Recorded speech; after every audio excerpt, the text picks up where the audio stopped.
The housing market continues to be very hot. So joining us now is Carol McClintock with FC Tucker MG Realtors, and she's got some tips and tricks for us if you're trying to buy a home. Carol, thank you so much for joining us. Oh, I am so excited to be here. I barely have time to do this because we've just got so much going on. It's probably been a really busy time for you. So for your buyers right now, getting their offer accepted, I would imagine that's such an anxious filled time. So you've got some tips and tricks for us on how to actually get that offer accepted. Exactly. We want to help people do the best that they can. So let's go through this list. So say you find the house that's absolutely perfect for you and you have to have it. What's the first thing we should do to make sure that the sellers accept our offer? Well, you need to make it as clean as possible. And what we mean by that is the fewer the contingencies, the better.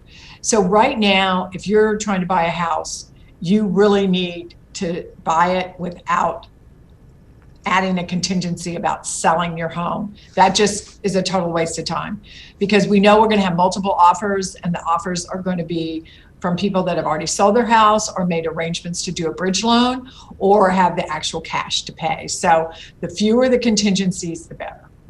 So, a lot of time whenever you go through a home, you might find something that you like, and sometimes people put it on the offer and you're like, I would like this to stay, whether that be, a piece of furniture or a playground outside. Is that something we should do?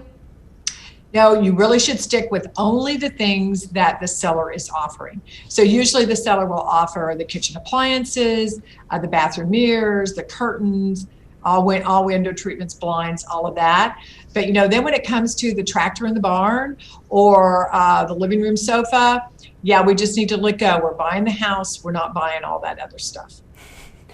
Absolutely. And whenever talking about any kind of transaction, money talks. I would imagine another one would just be more money in general. How much more money, and is that the case? Yeah, absolutely. It's called an earnest money deposit, and that earnest money, it goes towards the payment of the house. So it's not something that you're paying in addition. So it is very easy for you to go ahead and make a larger earnest money deposit. We had gotten pretty lax about the amounts, it was $500,000, but we're going back to the days that we're seeing 1% to 3% earnest money on these purchases. So if you're buying a $100,000 house, then we want to see $1,000 earnest money. Wow. What's another step that just really goes to show the buyers or the sellers that they're very serious? Well, you absolutely want to make sure that you have the home inspected. You don't want to give up your inspections. But if the seller has had a pre-inspection done by a qualified inspector and they have provided a copy of that inspection, then you might be willing to waive those inspections, because if they were just done and the seller may or may not have made repairs and they can provide that information to you, then there's no real reason to turn around and have another inspection done, and maybe because you are going to be able to do a walkthrough prior to closing. Carol, I'm sure there's lots of questions out there for people that want to buy a home. If they do have more questions, how can they reach you? They can call us at 812-777-5220, or they can reach out on the web at teammcclintock.com. Carol, thank you so much for joining us today. Thank you.